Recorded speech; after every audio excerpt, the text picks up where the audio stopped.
இன்றைக்கி வீட்டில் தேங்காய் சட்னி அரைக்க போகிறேன். இந்த தேங்காய் சட்னிக்கு நான் ஒரு டிஷ் ஒன்று யூஸ் பண்ணுவேன்.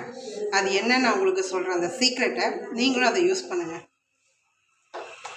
டேட்ஸ், பேரிச்சம்பழம் இருக்கு இல்லையா, இந்த பேரிச்சம்பழத்தை இப்படி எடுத்துகிட்டு நான் என்ன பண்ணுவேன்னாக்கா இந்த தேங்காய் சட்னியில் போட்டு அரைப்பேன். இதுக்கு காரணம் தேங்காய் சட்னி ஒரு நல்ல டேஸ்ட் கொடுக்கும். ரெண்டாவது டேட்ஸையே பார்த்தா சில குழந்தைங்க சாப்பிட மாட்டாங்க. வீட்டில் பெரியவங்களும் சரி தான். எங்கள் வீட்டில் நான் மட்டும்தான் இதை சாப்பிடுவேன், இல்லைனா அப்படியே கடந்து வீணாக போகும்.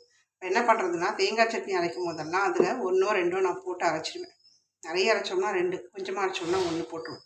அப்போ அந்த சத்துக்கள் குழந்தைங்களுக்கும் வீட்டில் உள்ளவங்களுக்கும் போய் சேர்ந்துடும் இல்லையா.